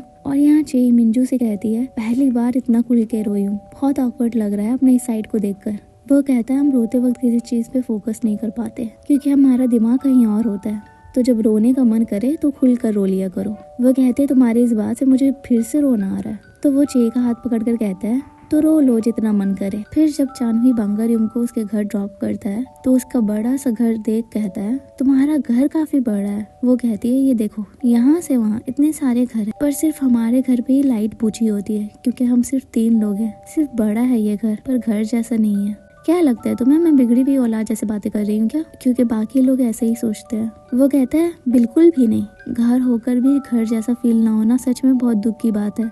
फिर वो अपने मोबाइल की टॉर्च जलाकर कहता है, लो आज मैंने तुम्हारे लिए रोशनी कर दी। वो कहती है, जानवी आजकल मैं फ्यूचर के सपने देखने लगी हूँ, जैसे कि तुम्हारे साथ घर के फर्नीचर लेना, तुम्हारे साथ बैठकर नाश्ता करना। तुम क्या सोचती हो इस बारे में? वो कहता है, सच कहूँ तो मुझे खुद नहीं पता मेरे आने वाले कल में क्या लिखा है। उसके इस रिस्पॉन्स से रियूम मुरझा जाती है और कहती है, ठीक है मैं चलती हूँ। तब उसके अंदर जाने के बाद जानवी अपने ट्रक सेबेस्टियन से कहता है, क्या हुआ तुम्हें, आज अपने फॉर्म में क्यों नहीं लग रहे हो? क्योंकि ऐसी जगह तुम पहली बार आए हो, मेरा भी पहली बार है। सो बेसिकली जानवी रियोम का स्टेटस देखकर थोड़ा खुद को उसके सामने छोटा समझ रहा है। उतने में रियोम की माँ आ जाती है और उसे कहती है, ये कोई ऐसी जगह नहीं जहाँ तुम अपना ट्रक पार्क कर दो, यहाँ ऐसी जगह में टोस्ट ट्रक का क्या काम। वो कहता है, माफ करना मैं इस जगह को देखकर थोड़ा टहलने के लिए रुक गया था। वो कहती है, अच्छा बाबा अब हटाओ इसे, मोहल्ले में इस तरह की फूड कोई नहीं खाता, लोग क्या सोचेंगे। वो कहता है, हाँ आप सही कह रही हो, इस जगह और मेरे ट्रक का कोई मैच नहीं है, मैं अभी इसे हटाता हूँ। और फिर वो वहाँ से चला जाता है। यहाँ राव बियोंग से कहता है, मिस चे योंगजू इस हफ्ते ऑफिस नहीं आएंगी क्या? बियोंग कहता है, फ्यूनरल सेरेमनी के बाद खुद को संभालने में वक्त तो चाहिए ना। राव कहता है, हाँ वो तो है, पर मैंने उन्हें कई बार कॉल लगाया पर उन्होंने नहीं उठाया। बियोंग कहता है, मैं जब उनके इतना क्लोज हूँ तो मैंने नहीं उन्हें डिस्टर्ब किया, तो तुम क्या समझते हो खुद को? वो कहता है, मैं भी क्लोज हूँ। और दोनों में बहस हो जाती है कि कौन कितना क्लोज है चे के। यहाँ घर पे चे अपनी दादी के कमरे में आती है और उनके सारे सामान और दवाइयों को बॉक्स में रखती है, साफ सफाई करती है रूम की, फिर बॉक्स से निकाल कर सारा सामान वैसे ही रख देती है जैसे पहले था, और फिर उनके बिस्तर में लेटकर बहुत रोती है। उतने में कोई डोर नॉक करता है। वो दरवाजा खोलती है तो मिंजू वहाँ खड़ा होता है और कहता है, चलो मेरे साथ। अपने साथ यूल्हान ब्रोरी ले जाता है जहाँ सारे गांव वाले उसे चेयर अप करते हैं। फिर वो लोग चेई के साथ होप गेम खेलते हैं और उसे जैसे कि नहीं पता है कैसे खेलते हैं, तो विलेज चीफ उसे बताते हैं कैसे खेला जाता है। फिर उसके बाद टाइल्स को पंच मारकर तोड़ने का खेल होता है, जहाँ चाहिए मिस्टर किम होते हैं मुकाबले में। मिस्टर किम तो टाइल तोड़ ही नहीं पाते और कहते हैं, अरे यार मेरी उंगली में चोट लग गई है। जब वो लोग टाइल चेक करते हैं तो वो तो जरा भी नहीं टूटा होता, पर जेई तो एक मुक्के में सारा टाइल्स तोड़ देती है और कहती है, क्या मैंने बहुत ज्यादा टाइल्स तोड़ दिया क्या? किम कहता है, अरे ये गेम सजेस्ट किस उल्लू ने किया था? वो बहनें विलेज चीफ की तरफ इशारा करती है और विलेज चीफ किम को ब्लेम करता है। ये सब देख चेई हंसने लगती है, उसे ऐसे हंसता देख सब मुस्कुराने लगते हैं। सो गांव के सारे लोगों ने आज सोच ही लिया था आज किसी तरह से भी चेई का मूड को लाइट करना है। चेई कहती है, अब अगला खेल क्या है? सो इस गेम में होप्स को घुमाते हुए सबको चलना है, पर इसमें भी चेई जीत जाती है। फिर सब अंदर फ्रूट्स खाने के लिए चले जाते हैं। मिंजू कहता है, आप लोग जाओ मैं बियर लाता हूँ। वहाँ बाकियों को उसके लिए इतनी मेहनत करते देख उसकी आंखों में आंसू आ जाते हैं। वो कहते हैं, रो लो, जितने अक्ष बह रहे हैं उन्हें बहने दो, इससे फिर एक दिन ऐसा आएगा जब तुम्हारे अंदर से सब हल्का हो जाएगा, फिर भूख वगैरह भी लगना शुरू हो जाएगी। वो बाहर बैठे भी रोती है और सोचती है, ये मिंजू तो बियर लाने गया था, कहाँ रह गया? मिंजू फिर वहाँ आता है और कहता है, तुमने रोना आखिर सीख ही लिया। तो वो कहती है, तो क्या, तुमने ही तो कहा था जब भी मन करे रो लेना। वो कहता है, क्या मैं तुम्हें हक करूं, तुम्हें कंधा दूं, आराम से रो लेना। तब पहले तो वो हाँ में सर हिलाती है, फिर कहती है, ऐसे कैसे, तुम यहाँ ऐसी बात कर सकते हो, किसी ने सुन लिया तो? वहाँ वो दो बहनें कहती है, जब वो अपना कंधा दे रहा है तो ले लो, क्या फर्क पड़ता है अगर हमने देख भी लिया तो? पुराने जमाने के लोग भी तुमसे ज्यादा रोमांटिक होंगे। तो वो वहाँ से ऑकवर्ड होकर चली जाती है और ये लोग कहते हैं, स्पेशल फोर्स में रही है लड़की पर डेटिंग में एकदम जीरो है, लगता है कभी इसका कोई बॉयफ्रेंड ही नहीं रहा है। बॉस आप तो बुढ़े हो जाओगे जब तक ये ओपन अप हो गया आपसे। वो कहता है, कोई नहीं, मैं इंतजार करूंगा, मेरे लिए तो इतना ही काफी है कि मैं उसके पास हूँ। यहाँ चे खुद से कहती है, क्या यार तुम कह क्यों नहीं पाई कि हाँ कंधा चाहिए? ये सब इसलिए है क्योंकि मुझे डेटिंग का जरा भी नॉलेज नहीं है कि अपनी फीलिंग्स को जाहिर कैसे किया जाता है। यहाँ ऑफिस में प्लानिंग टीम का डायरेक्टर बांगरयुम को अपने कैबिन में बुला उसकी क्लास ले रहा है क्योंकि बांगरयुम उसे टास्क फोर्स में चल रहा है नए बियर की जानकारी नहीं दे रही है। जिसैंग कंपनी में उतने में चांदवी डिलीवरी देने आता है तो राव उससे पूछता है, ये किसके लिए है? तो वो कहता है, ये प्यारी र्यूम के लिए है। वैसे कहाँ है वो? राव कहता है, वो तो डायरेक्टर की कैबिन में है, वो उसे बहुत डांट रहे हैं। तो चांदवी बोलता है, इस डिलीवरी को तुम पकड़ो और उसके कैबिन कहाँ है जरा बताओ तो। वो कहता है, हाँ वहाँ देखो वहाँ पे, पर तुम अंदर जाकर क्या करने वाले हो? पर वो उसे कुछ बोलता नहीं और चला जाता है। तो रॉ कहता है, यही है प्यार की ताकत। डायरेक्टर र्यूम को डांटते हुए बोलता है, तुम्हें उस टीम में इसलिए रखा ताकि तुम उस नए बियर के मिशन को फेल कर सको और ये काम भी तुमसे नहीं हुआ, तुम रिपोर्ट क्यों नहीं कर रही हो अब कुछ भी? वो कहती है, आपको जो भी बात करनी है आप टीम लीडर से कर सकते हैं। वो कहता है, तुम्हें क्या लगता है तुम मुझे रिपोर्ट नहीं करोगे तो क्या मैं चुप रहूंगा, हाथ पे हाथ रखकर बैठा रहूंगा? मैं ये काम तुम्हारे बिना भी कर सकता हूँ। मैं तुम्हें बस दूसरा मौका देना चाहता था, अब तुम जा सकती हो। कैबिन के बाहर जानवी सब सुन रहा होता है। वो जैसे ही निकलती है उसे देख वो पूछती है, क्या वो तुमने सब सुन लिया? वो कहता है हाँ। वो बोलती है, तुम जरा झूठ नहीं बोल सकते कि नहीं रियम, मैंने कुछ नहीं सुना। वो कहता है नहीं, क्योंकि मैं अब तुम्हें यहाँ से ले जाने वाला हूँ तुम्हारा मूड ठीक करने। रियम बोलती है, तुम मेरे बॉयफ्रेंड हो, कैबिन में घुसकर मुझे प्रोटेक्ट नहीं कर सकते थे? वो कहते, मैं खुद को ही प्रोटेक्ट नहीं कर पाता और डायरेक्टर को तो देखकर खौफ आता है, तो चले? वो कहती है, वेट करो, मेरा काम अभी खत्म नहीं हुआ है। यहाँ टाउन हॉल में एक आदमी आता है जिसके पैर में पट्टी बंधी है। विलेज चीफ उससे उसका हाल चाल पूछता है। किम पूछता है, तुम इसे जानते हो? वो कहता है, हाँ ये वही है जो उस पहाड़ों में गया जिस दिन लैंडस्लाइड आई, ये एक यूट्यूबर है। फिर किम और विलेज चीफ उसे बैठने को कहते हैं और बियर लाने चले जाते हैं। वहाँ जुआन भी बैठी होती है मसाज चेयर में। वो आदमी अपना कैमरा ऑन कर चुपके से उसकी वीडियो लेता है। जानवी बांगर रियम को आज फिर घर ड्रॉप करने आता है और कहता है, लास्ट टाइम जब मैं यहाँ आया था तो एक लेडी ने मुझसे कहा था यहाँ टोस्टर का क्या काम, और ये यहाँ से हटाओ, बहुत एम्बैरेसिंग लग रहा है। और वो सही भी थी। रियम कहती है, उस लेडी को क्या मसला है इससे? ये एकदम फिजूल की बात कही है उस लेडी ने। कौन थी आखिर वो? उतने में रियम की माँ आ जाती है। वो जब उसको मॉम कहती है तो वो समझ जाता है कि ये रियम की माँ है। वो फिर जानवी की तरफ देखकर कहती है, तुम तो वही टोस्ट वाले हो ना? बांगर रियम अपनी माँ से कहती है, तो आप ही है वो लेडी? उसकी माँ जानवी से कहती है, ओए टोस्ट वाले, तुमने मेरी बेटी का हाथ क्यों पकड़ा हुआ है? वो हाथ छोड़ने वाला होता है पर बांगर रियम उसे हाथ नहीं छोड़ने देती और अपनी माँ से कहती है, ये मेरा बॉयफ्रेंड है। उसकी माँ कहती है, अपनी बकवास बंद करो, और उन दोनों का हाथ छोड़ाकर उसे घर के अंदर ले जाती है और रियम से कहती है, भागी बेटी बनना चाह रही हो क्या तुम? ये सब तुम मेरा अटेंशन पाने के लिए कर रही हो? तुमने शादी की बात की, ठीक, मुझे लगा तुम स्मार्ट हो तो हस्बैंड भी परफेक्ट ढूंढोगी, पर एक टोस्ट बेचने वाला? रियम कहती है, आप थोड़ा संभल कर बोलिए उसके बारे में, उसका नाम जानवी है, टोस्ट वाला नहीं। उसकी माँ कहती है, पता भी है कैसा लगता था जब मैं एक बिना ब्रांड के एक नॉर्मल बैग लेकर चलती थी? पता है लोग कितना हंसते थे मुझ पे? मैं नहीं चाहती तुम्हारे साथ भी वैसा हो। मैं चाहती हूँ तुम्हें सब कुछ ब्रांडेड मिले, सबसे बेस्ट मिले। वो कहती है, आपको कुछ पता ही नहीं है, जानवी बहुत अच्छा लड़का है और वो फेक नहीं है। बस आपके नक्शे कदम पे नहीं चली मैं, इसलिए आपको शर्मिंदगी महसूस हो रही है। आपने लास्ट टाइम मुझे कब गले लगाया था, कब अपना वक्त दिया था? जबकि जानवी ने मुझे हमेशा out of the world feel कराया। और फिर वो वहाँ से रोते हुए बाहर निकलती है और जानवी का हाथ पकड़े चली जाती है और बहुत रोती है। जानवी उसे कॉन्सोल करता है और फिर वो कहती है, सही कहा, हमारी शादी नहीं होनी चाहिए। तुम हमारी फैमिली के लिए कुछ ज्यादा ही अच्छे हो। तुम अच्छे फैमिली से बिलोंग करते हो, प्यार मोहब्बत से पले बड़े हो। ऐसी फैमिली से कोई भी क्यों जुड़ना चाहेगा? टाउन हॉल में दोनों बहनें और शेई क्यूकुम्बर लगाए बैठी है। शेई कहती है, मुझे लगता था दादी के जाने के बाद उनके बिना मैं कैसे जिंदगी गुजार पाऊंगी, पर अब मैं अकेली नहीं हूँ। क्या आप दोनों को बुआ बुला सकती हूँ? वो कहती है, तुमसे बुआ सुनने के लिए तो हम कब से इंतजार कर रहे थे। ये सब बॉस की वजह से, उन्होंने ही कहा था हमें तुम्हारा अच्छे से ख्याल रखने को, क्योंकि उन्हें तुम्हारी बहुत फिक्र हो रही थी। उन्हें ज्यादा वेट मत कराना, वरना सारे अच्छे पल हाथ से निकल जाएंगे। सुबह वो दोनों बहनें चेई को, जो सो रही होती है, उसे उठाकर उसे जुआन की वीडियो दिखाती है। उस वीडियो पे सबके हेटफुल कमेंट्स होते हैं, जैसे कि ये वही लड़की है ना जो शादी करके सारे पैसे लेकर भाग गई, लगता है ये यहीं छुपी हुई है। ये कौन सी जगह है? ये तो युल्हान ब्रूरी लग रही है, ये वहीं काम करती है। इसका बॉस बहुत हैंडसम है और इसका हस्बैंड तो एकदम ऑर्डिनरी से दिखता है। ये दोनों कपल हो ही नहीं सकते। क्या ये उसे धोखा दे रही है? हमें नारो बियर बॉयकॉट करनी चाहिए। सारे रिपोर्टर्स ब्रूरी के बाहर खड़े होते हैं, जिसे विलेज चीफ संभालने की कोशिश करता है। फिर वो लोग यूट्यूबर को बुलाते हैं। वो कहता है, हाँ मैंने तो बस वीडियो अपलोड किया था क्योंकि मुझे जुआन बहुत सुंदर लगी, पर मुझे ये पता नहीं था कि ये लोग सब गलत सोचने लगेंगे। आप दोनों को इस तरह इसको इग्नोर नहीं करना चाहिए। व्यूअर्स बहुत ज्यादा क्यूरियस है, आप लोग सब सच बताइए, मैं एक और वीडियो अपलोड करता हूँ ताकि कोई भी गलत ना सोचे। किम कहता है, हाँ सही कहा तुमने, पर इस तरह कैमरा के सामने हमें बहुत ऑकवर्ड फील होता है। पर उसकी बात को वो इग्नोर करके जुआन की तरफ कैमरा करके उससे पूछता है, तो बताओ तुम अपने एक्स हस्बैंड का पैसा लेकर क्यों भाग गई? उतने में मिंजू वहाँ आकर उसका कैमरा बंद कर देता और कहता है, तुम्हें नहीं लगता जो कचरा तुमने फैलाया उसे तुम अच्छे से साफ करो, लेकिन ये क्या बकवास लगा रखा है? वो कहता है, पर मैं यहाँ अच्छे इरादे से आया हूँ। वो कहता है, अच्छा इरादा? इसमें तुम्हारा कोई फायदा नहीं है क्या? इससे तुम्हारे वीडियोस पे और ज्यादा व्यूज आएंगे, है ना? वो कहता है, ओ लगता है तुम ही इस ब्रूरी के ओनर हो। तुम्हें डर लग रहा है ना इन सब की वजह से कहीं तुम्हारा ब्रूरी बंद ना हो जाए। वो दोनों अपने बॉस को सॉरी कहते हैं। मिंजू कहता है, ऐसे करने की जरूरत नहीं है, मैं जानता हूँ आप दोनों एक दूसरे से प्यार करते थे, इसीलिए शादी की। यूट्यूबर कहता है, तुम्हें इतना यकीन के साथ कैसे कह सकते हो कि इसमें इस लड़की की कोई चाल नहीं है? मिंजू कहता है, मैं एक झलक में बता सकता हूँ ये किम से प्यार करती है। लगता है तुम कभी प्यार में नहीं पड़े। फिर 3 साल पहले जुआन की कहानी दिखाई जाती है, जब उसका पहला हस्बैंड उसे छोड़कर जाता है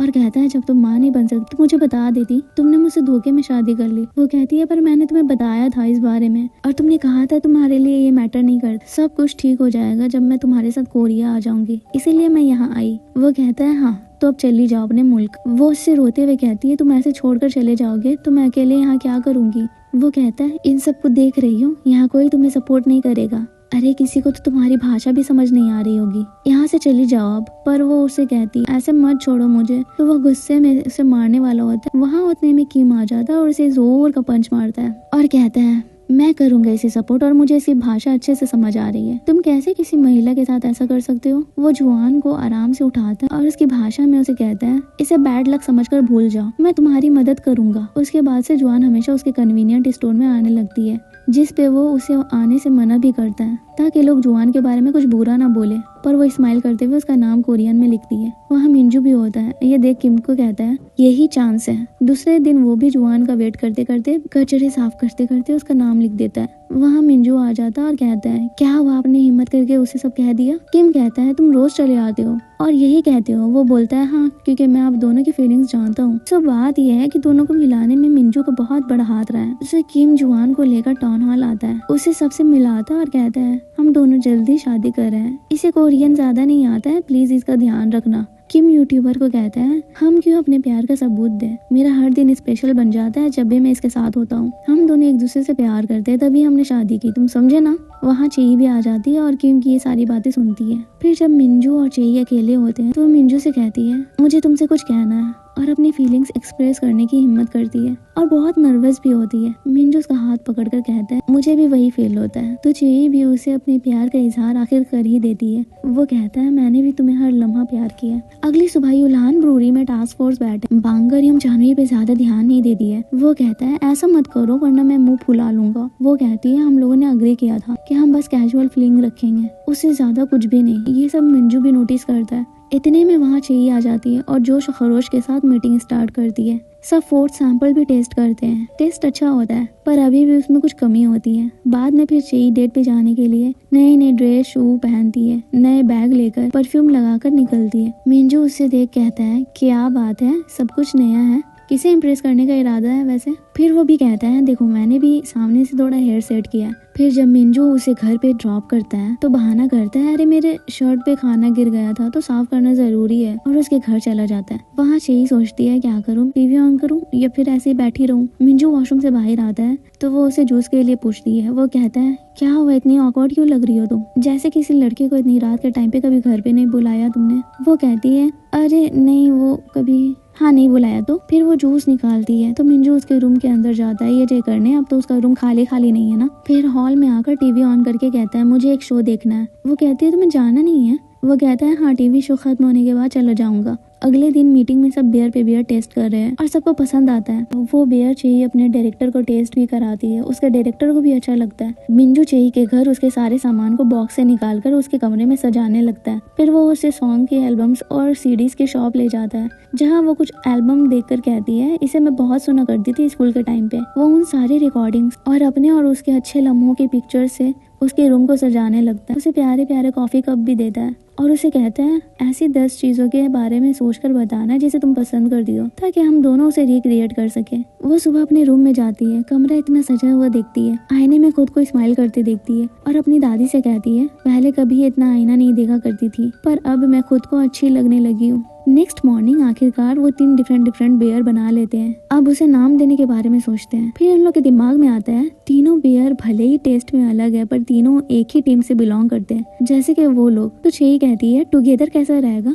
जिसैंग मीटिंग में अपने टुगेदर बियर्स को टेस्टिंग के लिए लाते हैं। चानवी कहता है आज अगर मीटिंग में सबको बियर पसंद आया तो हमारा बियर लॉन्च भी हो जाएगा। रियम कहती है नहीं, फाइनल डिसीजन चेयरमैन का होगा, वो अभी बाहर मुल्क गए हैं, कल आएंगे तब वो टेस्ट करेंगे। मीटिंग में सारे सुपीरियर्स बियर टेस्ट करते हैं, कंपनी के सारे स्टाफ भी टेस्ट करते हैं। तो फिर आखिर क्या होता है सर्वे में ऐसा कि सारे टास्क फोर्स परेशान है। जैसा कि सारे सुपीरियर्स बियर पी रहे थे और अच्छा रिस्पॉन्स देखने को मिल रहा था तो प्लानिंग टीम का डायरेक्टर अंदर अंदर जल रहा था। तो वो सबको कहता है इस तरह से तीनों बियर को एक साथ रिलीज करना सही नहीं होगा। क्योंकि ऐसा हमेशा ही होता है कि कुछ फ्लेवर्स ज्यादा बिक जाते हैं और कुछ बहुत ही कम ऑडियंस को अट्रैक्ट कर पाते हैं। तो इनमें सिर्फ एक ही बियर होगा जो अच्छे से सेल कराएगा, पर बाकी दो का क्या होगा? क्योंकि कस्टमर्स जिस बियर को ज्यादा पसंद करेंगे, होलसेलर्स भी उसी बियर को बाय करेगा, तो बाकी के बियर स्टॉक्स तो वैसे ही पड़े रहेंगे। हमें इस बारे में अच्छे से सोच समझ लेना चाहिए। वहीं दूसरी तरफ उसी प्लानिंग टीम का मेंबर स्टाफ में सबको इसी पॉइंट पे बात रखकर भड़काता है, तो वो भी कहते हैं हाँ तुम सही कह रहे हो, इससे तो हमारे सेल्स में ही हेडेक होगा। ये सब दूर से बांगरियम देख रही होती है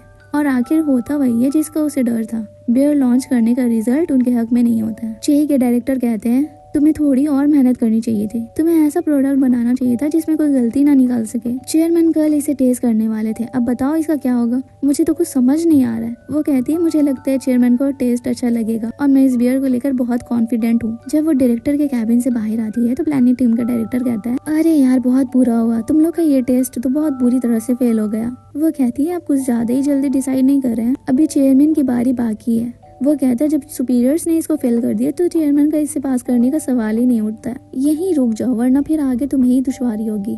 वो कहती है इतनी जल्दी तो मैं हार नहीं मानने वाली, मैं चे योंगजू। वो बोलता है अच्छा इतना घमंड? चे कहती है घमंड नहीं है सर, मुझे अपनी टीम वालों की मेहनत और बियर की टेस्ट पे पूरा भरोसा है। फिर सारे टीममेट्स ड्रिंक पे जाते हैं। रियम कहती है हमने इतनी मेहनत की थी। चानवी कहता है हाँ सही कहा, इस बियर को बनाने के चक्कर में हम लोग डेट पे भी नहीं गए। राव कहता है बियर इतना अच्छा टेस्ट कर रहा था तो फिर स्कोर इतना खराब क्यों आया? चे फिर थोड़ी उदास होकर बाहर आती है। मिंजू भी उसके पीछे आता है। चे उसे बोलती है शायद एज अ टीम लीडर मैंने ही अपना बेस्ट नहीं दिया, पर मैं पूरी श्योर थी कि बियर हिट होगा। दोनों डायरेक्टर को लगता है कि अब हमारा कुछ नहीं हो सकता। और पता है मार्केटिंग के डायरेक्टर क्या कह रहे थे? मिंजू पूछता है क्या कहा उन्होंने? वो बोलती है उन्हें लगता है मुझे और कोशिश करनी चाहिए थी। अब बताओ हर सैंपल मैंने उन्हें भी टेस्ट कराई थी, तो अगर अच्छा नहीं था बियर तो वो कुछ बोले क्यों नहीं? उल्टा वो तो इस बियर के बारे में तारीफ कर रहे थे और अब उन्हें भी तो अपना काम और अच्छे से करना चाहिए था ना। मिंजू फिर चे से कहता है मेरी योंगजू उदास है और हाँ करके कहता है कोई बात, सब सही है, परेशान मत हो। अगले दिन चेयरमैन की बारी होती है बियर टेस्ट करने की। प्लानिंग टीम का डायरेक्टर कहता है कल इसका टेस्टिंग था और स्कोर बहुत खराब आया है। मार्केटिंग टीम का डायरेक्टर चेयरमैन को बोलता है स्कोर का क्या है, आपका डिसीजन ज्यादा मैटर करता है, प्लीज टेस्ट करिए। वो एक एक करके तीनों बियर को टेस्ट करते, फिर रिजल्ट का स्कोर देखता है, कहता है स्कोर तो बहुत बुरे हैं। यहाँ सारे टीम मेंबर्स मीटिंग रूम के बाहर बहुत नर्वस हैं। चेयरमैन फिर वहाँ मौजूद सबसे पूछता है कि उन्हें बियर का टेस्ट कैसा लगा, तो सब कहते हैं बियर तो बहुत टेस्टी है। तो उसी पे प्लानिंग टीम का डायरेक्टर कहता है पर हम टेस्ट के रिजल्ट को ऐसे इग्नोर नहीं कर सकते। तो चेयरमैन भी कहता है हाँ ये तो है। उतने में मिंजू उठता है और बोलता है क्यों ना एक और टेस्ट हो जाए, मैं इंटरनेशनल बियर कॉन्टेस्ट में हिस्सा लूंगा और अगर मैं जीता तो आप ये बियर लॉन्च कर देंगे। चेयरमैन उसकी इस बात पे एग्री करते हैं। फिर वो दोनों मीटिंग रूम के बाहर आते हैं, सारे टास्क फोर्स को बताते हैं इस कॉन्टेस्ट के बारे में और सब पहले तो नर्वस होते हैं कि कैसे हो पाएगा, पर फिर मिंजू और चे उन्हें मोटिवेट करते हैं। फिर राव कहता है कॉन्फिडेंस बूस्ट करने के लिए डिनर हो जाए। मिंजू कहता है आप लोग जाओ, मेरा और चे का कुछ और प्लान है। चे ऑकवर्ड होकर कहती है ये क्या कह रहे हो तुम? भांगरियम कहती है छुपाने की जरूरत नहीं है, हम लोग को पता है तुम लोग डेट कर रहे हो। चे बोलती है पता है पर कैसे, मैंने तो कभी जाहिर होने ही नहीं दिया। चानवी कहता है हमारे पास दो दो आंखें हैं। राव कहता है और नहीं तो क्या, देखकर ही समझ आ जाता है। ब्योम कहता है क्या सिर्फ मैं ही अकेला हूँ जिसे इस बारे में कोई आइडिया ही नहीं था? चे राव और ब्योम को साइड ले जाकर पूछती है तुम्हें कब पता चला और तुम्हें क्यों नहीं पता चला? फिर मिंजू बांगरियम और जानवी को देखकर कहता है तुम दोनों का कोई प्लान नहीं है? मुझे लगता है तुम लोग को बात करने की जरूरत है। तो दोनों एक पार्क में बैठे होते हैं। रियम चानवी से पूछती है तुम्हें कुछ कहना है? चानवी भी यही सवाल रियम से पूछता है पर दोनों कुछ बोलने ही नहीं चाहते। फिर चानवी उससे पूछता है तुम्हारे लिए शादी इतनी जरूरी है लाइफ में तो तुम कोई बेहतर इंसान क्यों नहीं ढूंढ लेती? वो कहती है मैं शादी को लेकर बहुत सीरियस हूँ और वैसे ही लड़का चाहती हूँ जो मेरी केयर करे जैसे तुमने किया है। मैं ऐसे किसी को भी नहीं चुन सकती। तुम मुझे बताओ तुम शादी क्यों नहीं करना चाहते हो? इसकी कोई और वजह है क्या? अगर बताना नहीं चाहते तो ठीक है कोई बात नहीं। फिर वो वहाँ से चली जाती है। उसके जाने के बाद वो कहता है मैं तुम्हें सब कुछ बताना चाहता हूँ पर नहीं बता सकता। चानवी स्विमिंग पूल में स्विमिंग करके अपने इस बेचैनी को शांत कर रहा है। एक तरफ वो रियम के साथ जिंदगी गुजारने के सपने देख रहा है और दूसरी तरफ अपने खौफनाक माजी को जो उसे आगे बढ़ने से रोक रही है। उतने में वहाँ मिंजू आ जाता है जिसे चानवी ने ही मैसेज करके बुलाया था। मिंजू कहता है पता है तुम्हारी वजह से मैं चे के साथ डेट पे नहीं गया और तुम यहाँ स्विमिंग पूल में क्या कर रहे हो? वो कहता है पानी मुझे शांत करती है, लोग जब मरते हैं तो उनकी सांसें रुक जाती है, मुझे भी कभी कभी ऐसे ही लगता है। मेरे माजी मुझे चैन से सांस लेने नहीं देती। मिंजू कहता है मुझे नहीं पता तुम्हारे माजी के बारे में और मैं नहीं पूछूंगा जब तक तुम मुझे खुद से नहीं बताओगे। पर क्या तुम रियम को इतना नहीं पसंद करते कि तुम अपने माजी का सामना करो? वो कहता है वाह यार आप तो सब जानते हो, पर मैंने सामना करने की बहुत कोशिश की, लेकिन नहीं कर पा रहा हूँ। जो लड़का अपनी माजी का सामना नहीं कर पा रहा है, वो शादी कर पाएगा? अच्छा हस्बैंड कैसे बनेगा? वो कहता है प्यार में कुछ भी मैटर नहीं करता है, तुम अच्छे हो, रीच हो, बुरे हो। वो रोते हुए कहता है मैं सच में रियम से शादी करना चाहता हूँ। सुबह चेई मिंजू के घर आती है। उसको भूख लगती है तो मिंजू उसके लिए गिम्पैप बनाता है। फिर जब चेई मेडिटेशन रूम में बुक पढ़ रही होती है, वहाँ मिंजू आकर उसे पूछता है तुमने कभी क्यों मेरे पास्ट लाइफ के बारे में मुझसे नहीं पूछा? क्योंकि माजी के बारे में जानने के लिए लोग बहुत क्यूरियस होते हैं। वो कहती है नहीं, मेरे लिए प्रेजेंट मैटर करता है, वो पल मैटर करते हैं जो अब से हम क्रिएट करने वाले हैं। न तुम जानते हो मेरी माजी को पूरी तरह से और न ही मैं, और जरूरी नहीं कि हम एक दूसरे से प्यार करते हैं तो हमें एक दूसरे के माजी को जानना चाहिए जो हम उन पलों को भुलाकर आगे बढ़ चुके हैं। मैं जब स्पेशल फोर्स में थी तो बहुत सी इन्फॉर्मेशन कॉन्फिडेंशियल था कि हम किस कैंप में हैं या फिर हमारी ट्रेनिंग कैसी चल रही है, ये सब मैं तुम्हें भी नहीं बताने वाली। और वैसे हर किसी की लाइफ में एक ऐसा कॉन्फिडेंशियल इन्फॉर्मेशन तो होता ही है, तो मैं नहीं पूछूंगी पुराना यून मिंजू कैसा था। मैं बस इस मिंजू को देख रही हूँ जो मेरे सामने है, इतनी मुश्किलों और कांटों भरे रास्तों को पार करके बिना हार माने। तो चले वो जगह जो तुम्हें अच्छा लगे। तुमने मेरे लिए बहुत किया, अब मेरी बारी।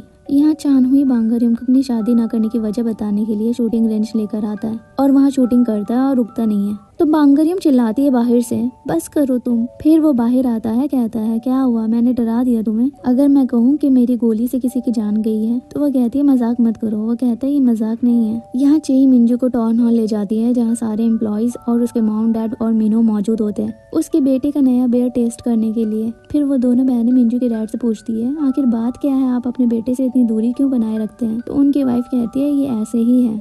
तो वो दोनों बोलती है ऐसे कैसे, हमेशा नहीं चलेगा और आज के दिन तो बिल्कुल भी नहीं। आप आते नहीं हो अपने बेटे की ब्रूरी, आज तो आपको हम सबसे गुफ्तगू करनी ही होगी। जब वो लोग लंच कर रहे होते हैं बियर के साथ तो विलेज चीफ मिंजू और उसके डैड को देखकर कहता है आप दोनों किसी भी एंगल से एक जैसे नहीं दिखते। मिंजू कहता है मैं अपनी माँ जैसा दिखता हूँ। किम कहता है बॉस की फैमिली है पर यहाँ आते क्यों नहीं? क्या ये पहली दफा है जब आप अपने बेटे का बियर टेस्ट कर रहे हैं? उसके डैड कहते हैं इसने कभी टेस्ट करने का मौका ही नहीं दिया। तो मिंजू कहता है वो कौन था जिसने ग्लास फेंक दिया था जब मैंने बियर का कोर्स करने की बात कही थी? उसके डैड कहते हैं तो इतनी सी बात पे कोई घर छोड़कर चला जाता है क्या? फिर दोनों में बहस होने लगती है और चेई को बीच में आकर सब सॉर्ट करना पड़ता है और वो सबको यही बात खत्म करके चीयर्स करने को कहती है। वहाँ चानहुई रियूम से कहता है मैं जब छोटा था मेरा सपना था मैं सोल्जर बनूं, क्योंकि वो बहुत कूल लगता था। जब मैंने आर्मी ज्वाइन की तो लगा जैसे मेरे सारे सपने पूरे हो गए। मेरी सैलरी भी अच्छी थी। पर एक दिन जब हमारे मुल्क का जहाज हाईजेक्ट हुआ तो सारे स्पेशल फोर्स वहाँ पहुंचे और वहाँ मेरे हाथों से लोग मारे गए।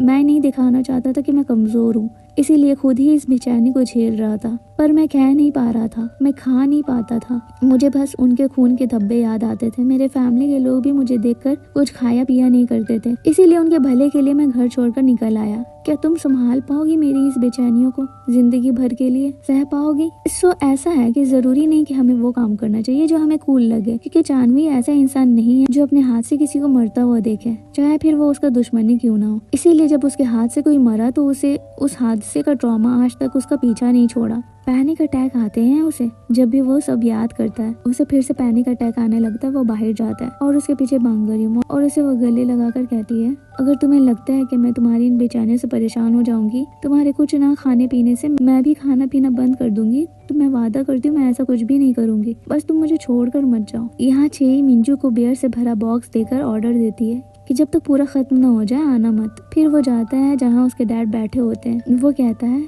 लीजिए पिए, क्योंकि चेई ने मुझे ऑर्डर दिया। तो वो कहते हैं चेई बहुत प्यारी बच्ची है। तो मिंजू कहता है तो फिर आप उसके दादी के फ्यूनरल पे क्यों नहीं आए? माँ की फ्यूनरल पे भी एक सोल्जर की तरह अटेंड किया, न कि उनके हस्बैंड की तरह। वो कहते हैं मैं आया था दरवाजे तक पर मैं अंदर ना जा सका। तुम्हारी माँ के गुजर जाने के बाद मैं किसी फ्यूनरल को अटेंड नहीं कर पाता हूँ। मेरा मिलिट्री का फॉर्म एक आर्मर की तरह है, उसे पहनकर ही मैं उस दिन खुद को संभाल पाया, क्योंकि मैं सबके सामने रोना नहीं चाहता था। हमारी पूरी फैमिली में सारे आदमी सोल्जर है, तो मैं कैसे उनसे अलग बनता? मुझे भी सबकी तरह सख्त बनना पड़ा। पर तुम्हारे जैसा सेंसिटिव लड़का मुझे कभी नहीं मिला, तो मुझे पता नहीं था कि कैसे तुम्हारे करीब आऊं। सिर्फ तुम्हारी माँ ही तुम्हें समझ पाती थी और उसी के सहारे मैं तुम्हें समझना चाहता था, पर वो बहुत जल्द ही मुझे छोड़कर चली गई। वो कहता है आपको मुझे ये सब पहले बताना चाहिए था। उसके डैड बोलते हैं वैसे तो तुम्हें सबका हाल पता होता है, सिर्फ अपने डैड को ही नहीं पढ़ पाते। वो कहता है सही कहा आपने, मैंने आपको कभी समझने की कोशिश ही नहीं की। उसके डैड बोलते हैं और नहीं तो क्या, पर मुझे फख्र है तुम पे, तुम्हारी वजह से गाँव वालों की जिंदगी बेहतर है। फिर दोनों बियर खत्म करते हैं। जब दोनों बियर खत्म कर वापस आते हैं तो चेई और मिंजू को देख उसकी स्टेप माँ जो ड्रंक है बोलती है मिंजू तुम ज़रा अपने डैड को भी थोड़ी क्लास देना अपनी तरह स्वीट बनने की, ये तो बहुत बोरिंग इंसान है। उतने में जब मिन्हो आता है और अपनी माँ को कहता है मुझे आपके साथ सोना है, मुझे यहाँ बहुत डर लग रहा है, तो वो उसे अपने हस्बैंड को देते हुए कहती है जाओ आज इनके साथ सो जाओ, ये एक मिलिट्री ऑफिसर इस सारे भूत को भगा देंगे। फिर बाहर चेई मिंजू से पूछती है कंपटीशन कब स्टार्ट हो। कहता है बस एप्लीकेशन फॉर्म भरने और बियर सबमिट करना, फिर रिजल्ट आएगा। वो कहती है तब मुझे अपने बियर की डिजाइनिंग स्टार्ट करनी चाहिए क्योंकि तुम ही जीतने वाले हो, ये हमारे साथ में बनाया पहला बियर है और मैं चाहती हूँ ये हिट हो। दूसरे दिन वहाँ एक डिलीवरी पर्सन आता है बियर को कॉम्पिटिशन में ले जाने के लिए, पर ये डिलीवरी पर्सन बहुत सस्पिशियस लग रहा है क्योंकि प्लानिंग टीम के डायरेक्टर उसे वहाँ बियर बदलने के इरादे से भेजता है। तो यहाँ कॉम्पिटिशन में टेस्टिंग हो रहा है और अब रिजल्ट की बारी होती है। यहाँ प्लानिंग टीम का डायरेक्टर तो पूरे कॉन्फिडेंस में है कि ये लोग हार जाएंगे, पर गोल्ड मेडल मिलता है यून मिंजू के युल्हान ब्रूरी को ही, क्योंकि जब डिलीवरी पर्सन बियर लेने आता है तो मिंजू उसके बॉडी लैंग्वेज को पढ़कर समझ जाता है कि आखिर ये किस मकसद से यहाँ आया है, तो वो ऐसा होने नहीं देता है। और अवार्ड सेरेमनी में प्लानिंग टीम के डायरेक्टर को कहता है अब से इस बियर की फुल अथॉरिटी मेरे हाथ में है, अब बहुत हुआ आपका इसे बर्बाद करने का खेल। तो वो वहाँ से गुस्से में चला जाता है और यहाँ सारे लोग खुशी मनाते हैं। पर अगले दिन जब बियर ट्रांसपोर्ट के लिए भेजा जाता है तो ट्रांसपोर्ट नहीं होता है क्योंकि बीच में मिंजू आता है जो फैक्ट्री से बियर ट्रांसपोर्ट ही नहीं होने दे रहा है। चे उससे वजह पूछती है तो वो बताता है कि बियर ट्रांसपोर्ट हुआ तो सही नहीं हो। ये बियर की ट्रांसपोर्ट से एक दिन पहले की बात है जब सारे टास्क फोर्स बैठे हुए नए बियर के लिए मीटिंग करते हैं। जब मीटिंग खत्म हो जाता है तो चेई मीटिंग रूम के अंदर ही परेशान होती है। रॉ बाहर से देख बांगरयुम से कहता है आखिर बात क्या है मिस चेई, इतनी परेशान किस लिए है। बांगरयुम कहती है टुगेदर बियर प्रोडक्शन के लिए गया, अराउंड 33 लाख बॉटल की प्रोडक्शन हो रहा है और उन्हें टेस्ट शिफ्ट होने की टेंशन है। जिस पे राव उससे पूछता है ये टेस्ट शिफ्ट होना क्या होता है। वो बताती है अगर इंग्रेडिएंट्स और रेसिपी सेम ही क्यों ना हो, पर फर्मेंटेशन और टेम्परेचर चेंज होने से बियर की टेस्ट पे असर पड़ता है। हमारा इतना सारा बियर का प्रोडक्शन हो रहा है और हमारा गोल है कि सारे बियर्स एक जैसे ही टेस्ट करे, वरना बहुत बड़ी गड़बड़ हो जाएगी। वहाँ मिंजू इस बात को लेकर परेशान है, इसलिए चेई उसके घर जाती है उसके परेशानी को थोड़ी कम करने। मिंजू बोलता है मैंने कभी इतने क्वांटिटी में बियर नहीं बनाया है और भले ही टेस्ट का ज्यादा फर्क नहीं होता है, लेकिन जो लोग इसे हमेशा से पीते आए हैं वो तुरंत ही पहचान लेते हैं और मैं नहीं चाहता ऐसा और हमारे बियर की इमेज खराब हो। उतनी ही में चेई को बियोम का शिपिंग मैनेजमेंट के साथ मीटिंग को लेकर रिमाइंडर आता है तो मिंजू उसे घर जाकर आराम करने को कहता है। अगली सुबह जब बियर फैक्ट्री से ले जाने की बारी आती है तब मिंजू बियर फैक्ट्री से ले जाने नहीं देता। चेई के पूछने पे वो बोलता है अगर ये बियर ट्रांसपोर्ट हुआ तो टुगेदर बियर फ्लॉप हो जाएगा।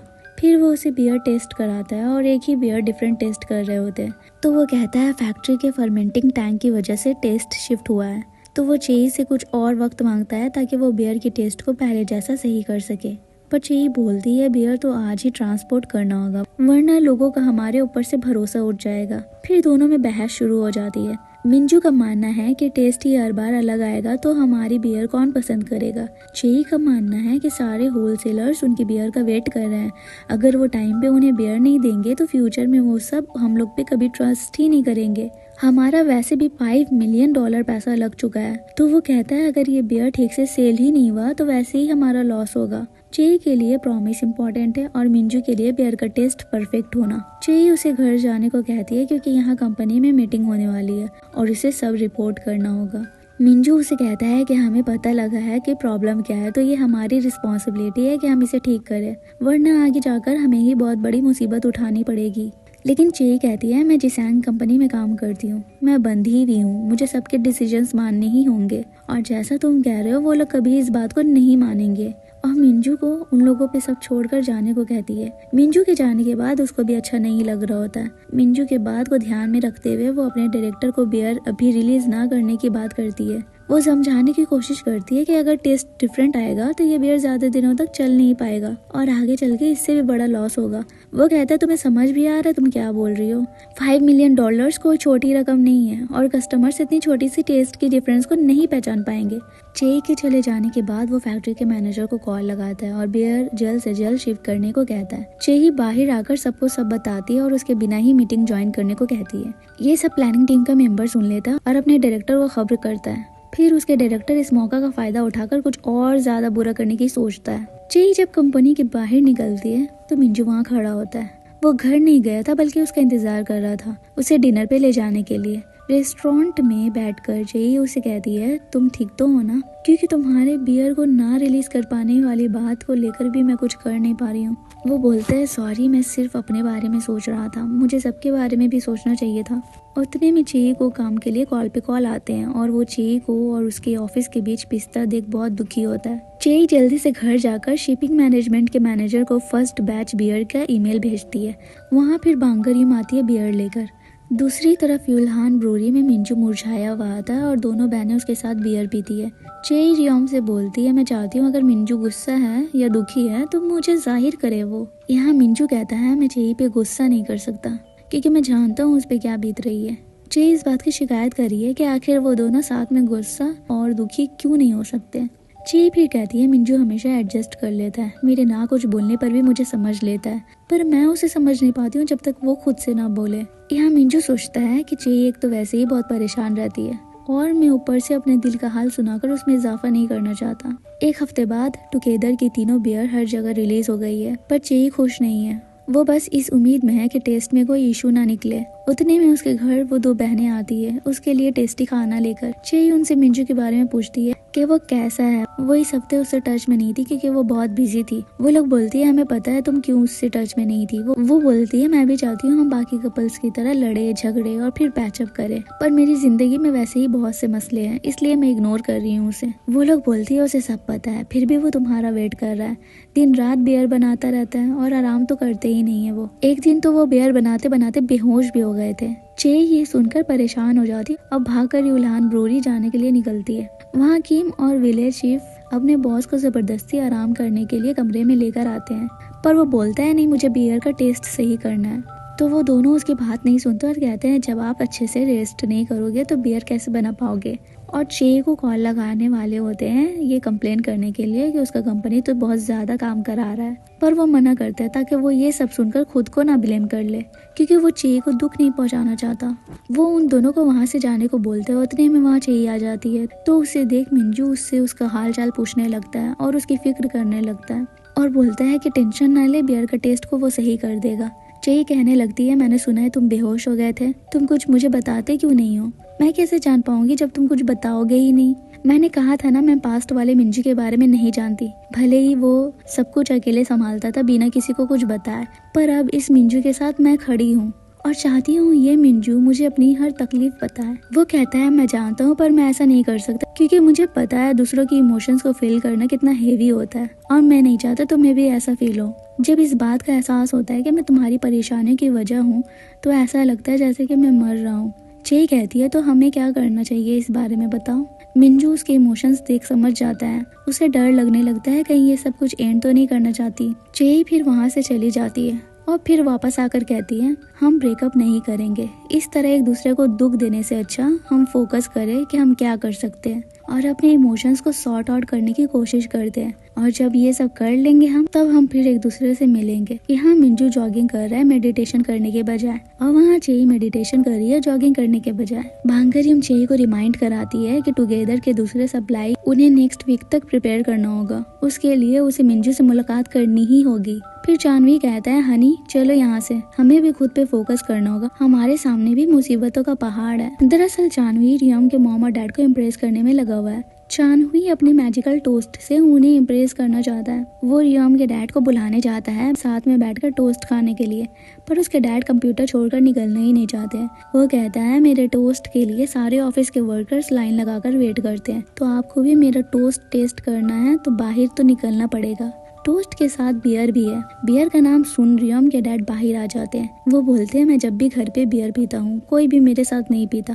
तो जानवी कहता है डोंट वरी, अब से मैं आपका ड्रिंकिंग बडी हूँ, आप मेरे साथ पीना। रियम के डैड तो इम्प्रेस्ड लग रहे जानवी से, पर उसकी माँ अब भी उन दोनों की शादी को मना कर रही है और वो वहाँ से चली जाती है। भांगरियम कहती है वो कैसे तुम्हें ऐसे ट्रीट कर सकती है, हमारी शादी के लिए हम दोनों ज्यादा मैटर करते हैं। तो वो कहता है नहीं मैं उन्हें मना लूंगा, मैं मनाना चाहता हूँ, मैं चाहता हूँ उनकी दुआओं और मर्जी के साथ ये शादी हो। घर पे चे साफ सफाई कर रही होती है, मिंजू की दी हुई सारी चीजों को देखती है और उसे मिस करती है। फिर रेडी होकर युल्हान ब्रूरी जाने के लिए निकलती है इस बहाने से कि वो तो टीम की लीडर है, क्योंकि इधर कैसा चल रहा है इस बारे में जानना तो एक लीडर के लिए जरूरी है ना।